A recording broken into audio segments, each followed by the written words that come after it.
दोस्तों, कैसे हैं आप लोग। एक बार वापस से आपका स्वागत है मेरे चैनल में। आज हम बात करेंगे हमारे इंडियन इकोनॉमी का एक टॉपिक है। टॉपिक का नाम हमारे राष्ट्रीय आय। इसके बारे में बातचीत करेंगे। सबसे पहले बात करेंगे हमारे परीक्षा में किस प्रकार के प्रश्न पूछे जा रहे हैं, लगातार कैसे कैसे प्रश्न हमारे परीक्षा में आ रहे हैं, इससे संबंधित हम बात करेंगे। अब तक के जो एक या दो प्रश्न आए हैं इस टॉपिक से, तो वो टॉपिक से कौन कौन से प्रश्न हैं तो उनके बारे में हम बात करें। तो एक बार प्रश्न पूछा गया था कि निम्न में से किसे अर्थशास्त्र में राष्ट्रीय आय कहते हैं। तो उसमें एक ऑप्शन था हमारे एनएनपी फैक्टर कॉस्ट। तो एनएनपी फैक्टर कॉस्ट है, तो वही उसका उत्तर था। इसलिए मैंने दो लाइन के अंदर पहले दो क्वेश्चन को बना दिया है।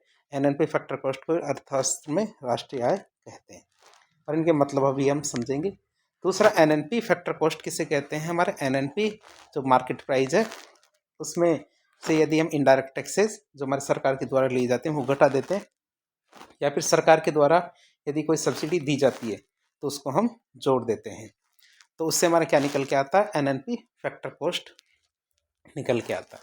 अब बात करेंगे हम राष्ट्रीय आय की। तो राष्ट्रीय आय की गणना करने के लिए निम्नलिखित अवधारणाओं का प्रयोग किया जाता है। चार अवधारणाएं हैं जिनका प्रयोग हम किसके लिए करते हैं, हमारी राष्ट्रीय आय की गणना करने के लिए। सबसे पहली बात आती है सकल घरेलू उत्पाद, जिसे अंग्रेजी में जीडीपी या ग्रॉस डोमेस्टिक प्रोडक्ट कहते हैं। क्या कहते हैं, ग्रॉस डोमेस्टिक प्रोडक्ट कहते हैं। दूसरा आता है हमारा सकल राष्ट्रीय उत्पाद, जिसे जीएनपी कहते हैं। तीसरा आता है शुद्ध घरेलू उत्पाद, जिसे एनडीपी कहते हैं। और चौथा आता है हमारा शुद्ध राष्ट्रीय उत्पाद, जिसे एनएनपी कहते हैं। सबसे पहले बात करते हैं हम सकल घरेलू उत्पाद की। यदि हम सकल घरेलू उत्पाद या ग्रॉस डोमेस्टिक प्रोडक्ट की बात करें तो सकल घरेलू उत्पाद एक विशिष्ट समय अवधि के भीतर क्या किसी देश के घरेलू क्षेत्र में किसी विशिष्ट समय अवधि के भीतर किसी देश के घरेलू क्षेत्र में उत्पादित सभी अंतिम वस्तुओं और सेवाओं का जो मौद्रिक मूल्य होता है वह हमारा सकल घरेलू उत्पाद कहलाता है। अभी जो परिभाषा है इसमें आपने चार मुख्य तत्व देखे हैं। सबसे पहले तत्व था हमारा अंतिम वस्तु और सेवाएं। क्या पहला तत्व कौन सा था, अंतिम वस्तु और सेवाएं। दूसरा तत्व देखा आपने कौन सा, किसी घरेलू क्षेत्र, तो हमारा एक घरेलू क्षेत्र भी होना चाहिए। तीसरा आता क्षेत्र देखा हमने एक विशिष्ट समय अवधि के भीतर, तो ये हमारे एक विशिष्ट समय अवधि के भीतर है। और चौथी चीज़ देखी मौद्रिक मूल्य, तो इसका क्या होना चाहिए, मौद्रिक मूल्य होना चाहिए। तो हमारे जीडीपी की परिभाषा में चार मुख्य तत्व होते हैं, या फिर जीडीपी को जब हम ज्ञात करते हैं तो चार मुख्य तत्वों पर ध्यान देते हैं। पहली चीज़ आती है मेरे अंतिम वस्तु और सेवाएं। क्या आते हैं, अंतिम वस्तु और सेवाएं, जिसे फाइनल गुड और सर्विसेज कहते हैं। अंतिम वस्तु और सेवाओं की बात करें तो वे वस्तुएं और सेवाएं जिन्होंने उत्पादन की प्रक्रिया को पूरा कर लिया है। उत्पादन की प्रक्रिया को पूरा कर लिया है और उपभोग के लिए तैयार है, अंतिम वस्तु और सेवाएं कहलाती है। मतलब जो क्या अब केवल उपभोग के लिए तैयार है वे सब क्या कहलाती है, हमारी अंतिम वस्तु और सेवाएं कहलाती है। अंतिम वस्तु और सेवाओं में उन मध्यस्थ वस्तुओं को शामिल नहीं किया जाता जिसका प्रयोग उत्पादन की प्रक्रिया में किया जा रहा है। जो हमारे उत्पादन की प्रक्रिया, जैसे हम कोई भी एक टायर खरीदते हैं, यदि एक उपभोक्ता टायर खरीदता है तो उपभोक्ता के लिए तो वह टायर अंतिम वस्तु है लेकिन यदि वो कार बनाने वाली कोई कंपनी है तो कार बनाने वाली कंपनी के लिए वह टायर क्या है, एक मध्यस्थ वस्तु है, न कि अंतिम वस्तु। तो आप देख सकते हैं कि इसमें मध्यस्थ वस्तुओं को शामिल नहीं किया जाता, जबकि किसको शामिल किया जाता है, हमारे अंतिम उपभोग की जो वस्तुएं होती हैं उनको शामिल किया जाता है। जैसे कि हमारे कंप्यूटर अंतिम वस्तु होती है, लेकिन कंप्यूटर को बनाने के लिए जो भी उपकरण काम में आते हैं वो सारे के सारे क्या कहलाते हैं, मध्यस्थ वस्तुएं कहलाते हैं। अब बात करते हैं किसी देश का घरेलू क्षेत्र किसे कहेंगे। डोमेस्टिक टेरिटरी होती है हमारी किसी भी कंट्री की, उसकी बात करें तो किसी देश का भौगोलिक क्षेत्र होता है। जैसे भारत का क्षेत्रफल है उसको इसमें गिनेंगे। फिर विशिष्ट आर्थिक क्षेत्र, अनन्य आर्थिक क्षेत्र को इसके अंदर गिनेंगे। अर्थात जो हमारा अनन्य आर्थिक क्षेत्र है जो हमारे समुद्र तटों के आसपास का एरिया है। तीसरा आता है हमारा कौन सा, दूसरे देश में स्थित जो हमारे दूतावास और सैन्य अड्डे होते हैं उनकी बात करें। और देश में पंजीकृत वायुयान और जहाज होते हैं, ये सभी हमारे क्या आते हैं देश की टेरिटरी के अंदर आते हैं। फिर आते हैं एक विशिष्ट समय अवधि के भीतर की बात करें तो इसमें समय अवधि की बात करें तो कौन सी समय अवधि गिनते हैं इसके अंदर, तो जीडीपी की गणना क्या एक वित्तीय वर्ष के लिए की जाती है। जीडीपी की गणना कब कैसे की जाती है, एक वित्तीय वर्ष के लिए की जाती है। जीडीपी की गणना क्या है, वित्तीय वर्ष को 4 तिमाहियों में बांट के करते हैं। जब जीडीपी की गणना करते हैं तो एक वित्तीय वर्ष को कितनी 4 तिमाहियों में बांट के इसकी गणना करेंगे। अब बात करें हम, अर्थात जीडीपी को हर तिमाही के अंदर ज्ञात करने की कोशिश करते हैं। चौथी चीज आती है हमारे मौद्रिक मूल्य। किसी भी चीज का मौद्रिक मूल्य कैसे निकाला जाता है, कि उसकी मात्रा कितनी है और उसकी कीमत कितनी है, उसी आधार पर उसका मौद्रिक मूल्य निकाला जाता है। अब बात करेंगे हम अगली टॉपिक की, जिसे कहते हैं जीएनपी। जीएनपी का मतलब होता है सकल राष्ट्रीय उत्पाद। क्या होता है, सकल राष्ट्रीय उत्पाद। तो एक विशिष्ट समय अवधि के भीतर क्या होता है, किसी देश के निवासी के द्वारा, किसी एक विशिष्ट अवधि के भीतर किसी देश के निवासी के द्वारा जो उत्पादित सभी अंतिम वस्तुओं और सेवाओं का जो मौद्रिक मूल्य होता है, जो अंतिम की बात कर रहे हैं, अंतिम वस्तुओं और सेवाओं का जो मौद्रिक मूल्य होता है, वही उसका सकल राष्ट्रीय उत्पाद कहलाता है। उस देश का मतलब ग्रॉस नेशनल प्रोडक्ट कहलाता है। अब सकल राष्ट्रीय उत्पाद निकालने के लिए क्या सूत्र काम मिलेंगे, अर्थात किस तरह से निकाल सकते हैं। जैसे जो हमारे सबसे पहले तो जीडीपी है, जीडीपी हमने देख लिया, जीडीपी निकाल लिया। अब उसमें विदेशों में जो हमारे भारत के निवासी कमाई कर रहे हैं, अर्थात जो वहाँ से रेमिटेंस हमें भेज रहे हैं कमाने वाले, साथ ही साथ दूसरे देश के जो विदेशी व्यक्ति हमारे देश में आके कमाई कर रहे हैं, तो हम क्या करेंगे, विदेशी हम विदेशों में जाके जो कमाई कर रहे हैं वो तो हम इसमें जोड़ देंगे, और विदेशी व्यक्ति जो हमारे देश में आके कमाई कर रहे हैं हम उसको घटा देंगे। तो इस तरह से हमारा सकल राष्ट्रीय उत्पाद निकल के आता है। तो जीडीपी में हम क्या जोड़ देंगे, Indian resident earning from foreign income, मतलब फॉरेन से जो हमारे इंडियन रेजिडेंट कमा रहे हैं, साथ ही साथ जो फॉरेनर हमारे इंडिया के अंदर आके कमा रहे हैं उसको घटा देंगे। तो इससे क्या निकल के आता है, सकल राष्ट्रीय उत्पाद। अब सकल राष्ट्रीय उत्पाद की बात करें तो इसको एक शॉर्टकट में भी देख सकते हैं। कैसे, सकल घरेलू उत्पाद प्लस विदेशों में शुद्ध कारक आय। शुद्ध कारक आय का मतलब इसके अंदर क्या करना, हमने जो कमाया वो जोड़ना है और जो विदेशियों ने आके कमाया घटाना है। तो इस आधार पर हम तय कर सकते हैं कि सकल घरेलू उत्पाद कितना होगा, अर्थात net factor income from abroad. तो एक को जोड़ना है, दूसरे को घटाना है, तो इसी आधार पर हम इसको ज्ञात कर सकते हैं। फिर आता हमारा शुद्ध घरेलू उत्पाद एनडीपी। एनडीपी की बात होती है कि जैसे हम एन जीडीपी की बात करते हैं, जीडीपी में क्या है, हम कमाई कर रहे हैं, लेकिन कमाने के अंदर कुछ खर्चा तो होता होगा। जो खर्चा होता है हम उसको यदि घटा दें, जो भी खर्चा होता है उसको यदि हम घटा देते हैं, अर्थात जो मूल्यह्रास हो रहा है उस पैसे को कमाने के लिए, जब हम उसको घटा देते हैं तो हमारा क्या आता है, एनडीपी या फिर नेट डोमेस्टिक प्रोडक्ट। तो निवल या शुद्ध का मतलब होता है सकल में से मूल्यह्रास को घटा दें तो नेट आता है। तो वैसे ही शुद्ध घरेलू उत्पाद किसे कहेंगे, NDP, GNP, gross national product. तो ग्रॉस नेशनल प्रोडक्ट क्या होगा, जो हमारा सकल घरेलू उत्पाद है उसमें से मूल्य ह्रास घटा देंगे तो हमारा क्या आएगा, जीएनपी आ जाएगा।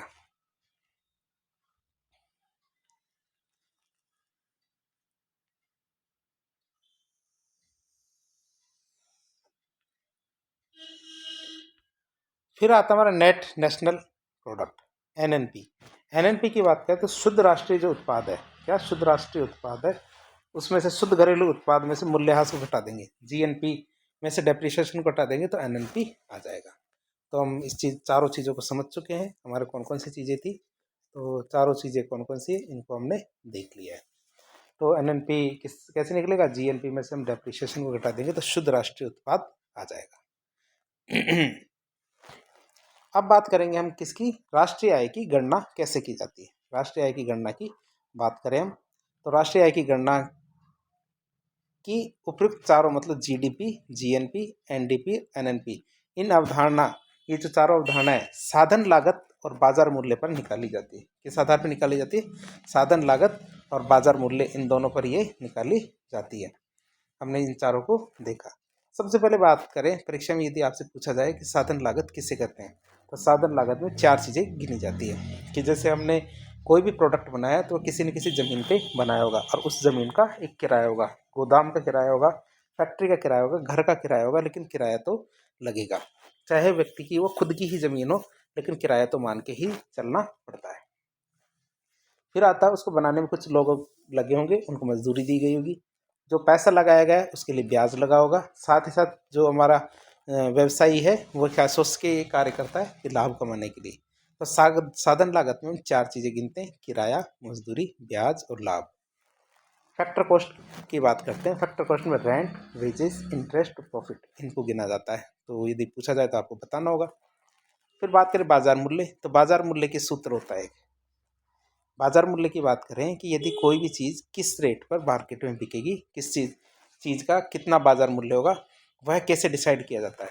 जो हमारी साधन लागत थी, अर्थात जो चारों चीज़ें हमने ऊपर जोड़ी है, जो हमारा फैक्टर कॉस्ट है, तो फैक्टर कॉस्ट में हम क्या करेंगे, अप्रत्यक्ष करों को तो जोड़ देंगे और सब्सिडी को घटा देंगे।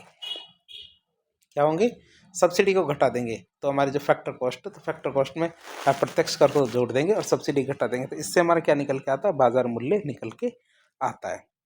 जैसे हमारा मार्केट प्राइस को की बात करें तो factor cost plus indirect taxes minus क्या करेंगे, सब्सिडी करेंगे, तो हमारा बाजार मूल्य निकल के आता है। और यही चीज़ें चारों पर लागू होती है, जीडीपी, जीएनपी, एनडीपी और एनएनपी पे। जीडीपी फैक्टर कॉस्ट में से इनडायरेक्ट टैक्सेस, सब में इनडायरेक्ट टैक्सेस जोड़ देंगे और सब में से सब्सिडी को घटा देंगे, तो हमारा मार्केट प्राइस निकल के आती है। अब हम बात करेंगे प्रति व्यक्ति आय की। किसकी, प्रति व्यक्ति आय की बात करें हम, तो भारत में प्रति व्यक्ति आय निकालने का एक सूत्र होता है। सूत्र क्या है हमारा, राष्ट्रीय आय में यदि जनसंख्या का भाग लगा दे, क्या, राष्ट्रीय आय में जनसंख्या का भाग लगा दे तो हमारा क्या, प्रति व्यक्ति आय निकल के आती है। अब इसको अंग्रेजी में देखें, ये सूत्र के रूप में देखें तो एनएनपी जो फैक्टर कॉस्ट होता है, उसमें यदि पॉपुलेशन का भाग लगा दे, किसका, पॉपुलेशन का भाग लगा दे, तो हमारा प्रति व्यक्ति आय निकल के आती है। अब आप सोचेंगे भारत की प्रति व्यक्ति आय कितनी है, इसे दो तरीके से देखा जाता है। एक तो हमारे क्या होता है, स्थिर कीमत पे होता है, क्या, एक तो हमारा स्थिर कीमत पे होता है, एक होता है हमारा करंट प्राइस पे, दूसरा क्या होता है, करंट प्राइस पे। ठीक है, तो दो तरीके से इसको गिना जाता है। जो हमारा स्थिर कीमत पे है, स्थिर कीमत पे हमारा प्रति व्यक्ति आय कितनी है। भारत की बात करें तो भारत की प्रति व्यक्ति आय है 1,06,744। ये तो हमारी प्रति व्यक्ति आय है स्थिर कीमत पे, और स्थिर कीमत में हमारा सन लिया जाता है 2011-12। और हमारे प्रचलित कीमत पे देखें तो 1,84,000, कितना, 1,84,205 रुपये। ये हमारे भारत की प्रचलित बात करें तो हमारे अभी की वर्तमान में जो सन चल रहा है 2023-24, तो 23-24 के लिए हमारी जो प्रति व्यक्ति आय है, ये हमारे भारत की प्रति व्यक्ति आय है 1,06,744। तो स्थिर कीमतों पे और प्रचलित कीमतों की बात करें तो 1,84,205 रुपये। अब यही राजस्थान की बात करें तो राजस्थान की प्रति व्यक्ति आय स्थिर कीमत पे है हमारे 90,831 रुपये। तो 90,800, जीरो रह गया, तो 90,000 इसको मिटा देते हैं, मिटा के दोबारा लिख देते हैं। तो क्या है, राजस्थान की 90,831 रुपये तो हमारी स्थिर कीमत पे। तो वैसे प्रचलित कीमतों पे बात करें तो हमारे 1,67,964 रुपये, ये हमारी प्रचलित कीमत पे राजस्थान की प्रति व्यक्ति आय है। ये आप याद रखेंगे और ये बहुत ज़्यादा ज़रूरी है। अब हम बात करेंगे, इसको तो हम मिटा देते हैं, क्यों, क्योंकि अब आपने कहीं ना कहीं तो इसको नोट कर लिया होगा। अब आती है हमारी कौन सी, व्यक्तिक आय। व्यक्तिक आय के बारे में बात करें जिसे पर्सनल इनकम कहते हैं। तो परिवार को होने वाली जो आय होती है वही हमारी व्यक्तिक आय कहलाती है। परिवार को जो आय होती है वही हमारी क्या कहलाएगी, व्यक्तिक आय कहलाएगी। और व्यक्तिक आय को निकालने का सूत्र क्या होगा, जो हमारी राष्ट्रीय आय है उसमें से अवितरित लाभ को तो घटा दिया जाएगा। हमारे राष्ट्रीय आय है तो राष्ट्रीय आय में से क्या करेंगे, अवितरित लाभ को घटा देंगे, निगम कर को घटा देंगे, निवल और शुद्ध ब्याज भुगतान है उसको घटा देंगे, साथ ही साथ क्या करेंगे, तो अंतरण भुगतान होता है, ट्रांसफर पेमेंट होते हैं, उनको जोड़ देंगे। तो जितना भी लोगों को आपने पैसा दिया है, ट्रांसफर किया है, वह भी आपकी पर्सनल आय रहेगी। ऐसा नहीं है कि वह आपकी पर्सनल आय नहीं होगी। तो पर्सनल आय है, इसको जोड़ देंगे, तो इससे हमारी क्या होती है, पर्सनल इनकम निकल के। अब हम बात करें प्रयोज्य आय अर्थात डिस्पोजेबल इनकम की बात करें, डीआई। तो प्रयोज्य आय या डिस्पोजल इनकम कैसे निकल के आती है, व्यक्ति का आय में से कर भुगतान को घटा दो और गैर कर भुगतान, इन दोनों को घटा दो। कर भुगतान और गैर कर भुगतान दोनों को घटा देते हैं तो हमारे प्रयोज्य या डिस्पोजेबल इनकम निकल के आती है। पर्सनल आय में से यदि टैक्स पेमेंट और नॉन टैक्स पेमेंट दोनों को घटा देते हैं तो हमारे क्या निकल के आती है, डिस्पोजेबल इनकम निकल के आती है। अब बात करें करंट प्राइस और स्थिर कांस्टेंट प्राइस की, जिसमें हम दो चीज़ें पढ़ेंगे। हमारा मौद्रिक जीडीपी मतलब नॉमिनल जीडीपी होता है, और एक होता है वास्तविक जीडीपी। बात करें मौद्रिक जीडीपी की, तो जब जीडीपी की गणना वर्तमान वर्ष होता है ना, प्रचलित कीमत, उसके आधार पर की जाती है, तो उसे मौद्रिक जीडीपी कहा जाता है। मौद्रिक जीडीपी में क्या होगा, हमारी जीडीपी की गणना वर्तमान जो वर्ष चल रहा है प्रचलित कीमतों के आधार पर किया जाता है, तो उसे मौद्रिक जीडीपी कहेंगे। और मौद्रिक जीडीपी में महंगाई का प्रभाव शामिल नहीं, महंगाई का प्रभाव शामिल होता है। आप ये याद रखेंगे कि जो हमारी जो मौद्रिक जीडीपी है, तो मौद्रिक जीडीपी में महंगाई का प्रभाव शामिल होता है। फिर आता है हमारा वास्तविक जीडीपी या रियल जीडीपी की बात करें। क्या वास्तविक जीडीपी या रियल जीडीपी की बात करें हम, तो जब क्या होता है, जीडीपी की गणना स्थिर कीमतों के आधार पर की जाती है। किस आधार पर करते हैं, स्थिर कीमतों के आधार पर करते हैं, तो उसे वास्तविक जीडीपी कहते हैं। तो उसे क्या कहेंगे, वास्तविक जीडीपी कहते हैं। और वास्तविक जीडीपी में महंगाई का प्रभाव शामिल नहीं होता है। वास्तविक जीडीपी में क्या होता है, महंगाई का प्रभाव शामिल नहीं होगा। एक चीज आपने काफी सुनी होगी, जीडीपी डिफ्लेक्टर, मतलब जीडीपी अपस्फीति कारक। तो ये क्या होता है, इसके बारे में देखें हम। तो जीडीपी डिफ्लेक्टर की बात करें तो नॉमिनल जीडीपी और रियल जीडीपी का जो अनुपात होता है, अर्थात नॉमिनल जीडीपी में यदि रियल जीडीपी का भाग लगा दे और उसको 100 से गुणा करें, तो हमारा क्या निकल के आता है, जीडीपी डिफ्लेक्टर निकल के आता है। और जीडीपी डिफ्लेक्टर निकालने का क्या मतलब है कि ये एक संकेतक है जो क्या है, महंगाई या मुद्रास्फीति को नापता है कि मार्केट में किसी चीज़ की कितनी महंगाई है, तो या फिर भारत में कितनी महंगाई चल रही है। तो इसका क्या पता हमें कैसे चलता है, जीडीपी डिफ्लेक्टर से, जो क्या करते हैं, महंगाई या मुद्रास्फीति को नापने का कार्य करता है। जीडीपी डिफ्लेक्टर या अपस्फीति कारक को निहित मूल्य अपस्फीति कारक भी कहा जाता है। अब हम बात करें जीडीपी डिफ्लेक्टर क्या है, सीपीआई और डब्ल्यूपीआई। सीपीआई मतलब हमारा कंज्यूमर प्राइस इंडेक्स या उपभोक्ता सूचकांक होता है, और डब्ल्यूपीआई मतलब होलसेल प्राइस इंडेक्स या थोक मूल्य सूचकांक होता है। इसके मुकाबले ज़्यादा सटीक होता है चीज़ें बताने के लिए, महंगाई कितनी है ये सब बताने में ये ज़्यादा सटीक होता है। लेकिन जीडीपी डिफ्लेक्टर का प्रयोग कम किया जाता है। क्यों, क्योंकि जीडीपी डिफ्लेक्टर की गणना करने में समय ज़्यादा लगता है, जबकि हमारा जो सीपीआई और डब्ल्यूपीआई है इसकी गणना हम आसानी से कर सकते हैं, जबकि हमारा जो जीडीपी डिफ्लेक्टर है इसकी गणना करना इतना आसान नहीं है। अब बात करते हैं हम किसकी, जीडीपी की गणना की विधियां, कि हम जीडीपी की गणना किन किन विधियों से करते हैं। जीडीपी की गणना की 3 विधियां होती है। एक तो होती है हमारी आय विधि, एक होती है हमारी व्यय विधि, और एक होती है हमारी उत्पादन विधि। सबसे पहले बात करेंगे आय विधि की। जीडीपी गणना की जो आय विधि है, आय विधि की बात करें तो जीडीपी की गणना की आय विधि में साधन आय को जोड़ा जाता है, या साधन आय विधि होती है ना, उसको जोड़ेंगे। और इनकम मेथड की बात करते हैं, इसमें 4 चीज़ जोड़ी जाती है, किराया, मजदूरी, ब्याज और लाभ। हमने पहले देख लिया था साधन लागत में ही इस चीज़ को, कि रेंट, वेजेज, इंटरेस्ट और प्रॉफिट, इन चारों को इसके अंदर जोड़ा जाता है।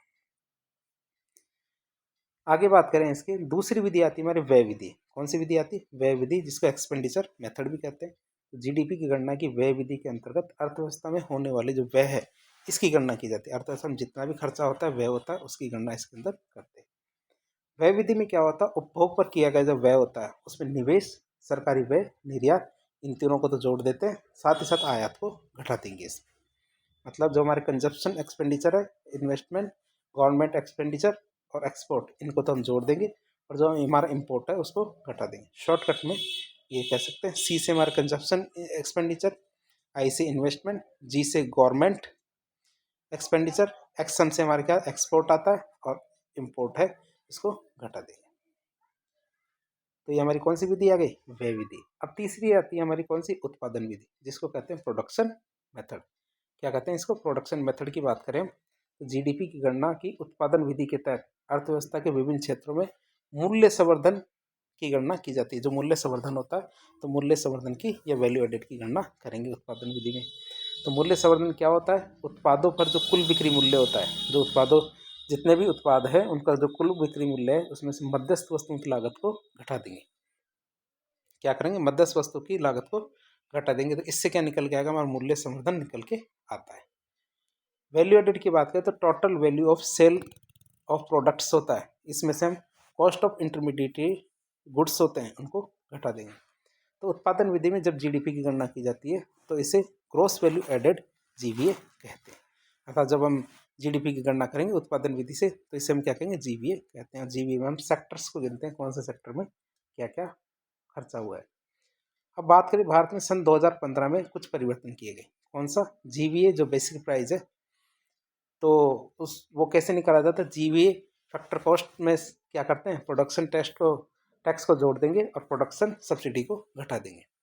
वैसे जीवीए जो हमारा मार्केट प्राइस है उसको कैसे निकालेंगे, जीवीए जो बेसिक प्राइस है उसमें क्या करेंगे, प्रोडक्शन टैक्स को जोड़ देंगे और प्रोडक्शन सब्सिडी को घटा देंगे। तो इस तरह 2015 से हम इसको निकालते आ रहे हैं। फिर हम बात करें बेस बीपी की, मतलब बेसिक प्राइस, बीपी का मतलब बेसिक प्राइस होता है, एफसी का मतलब फैक्टर कॉस्ट होता है और एमपी का मतलब मार्केट प्राइस होता है।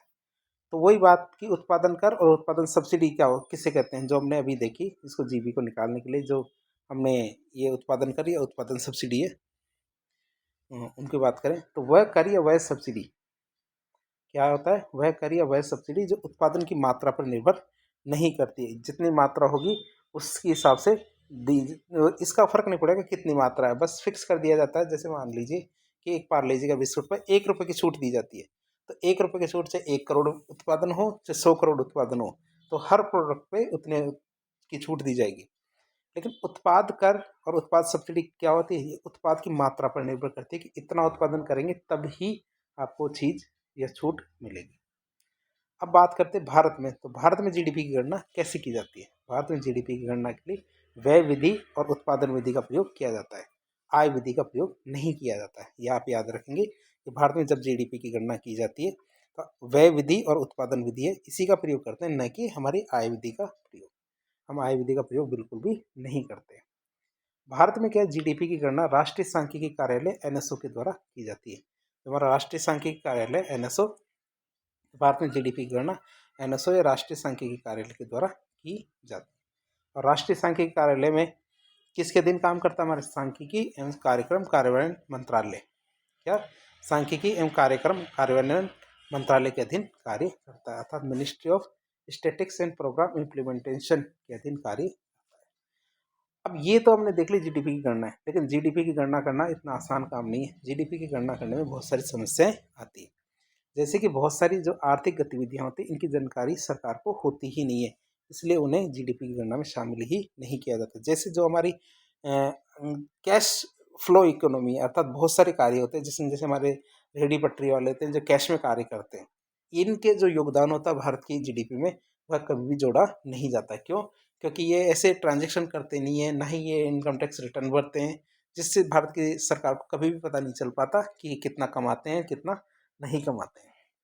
बहुत से आंकड़े सटीक ही नहीं होते हैं। गैर कानूनी गतिविधियां होती है वो जीडीपी में कभी शामिल नहीं हो पाती है, जो जिनकी मात्रा हमारी जो जीडीपी होती है उसी के बराबर ही होती है लगभग। घरेलू सेवाओं को जीडीपी में शामिल नहीं किया जाता।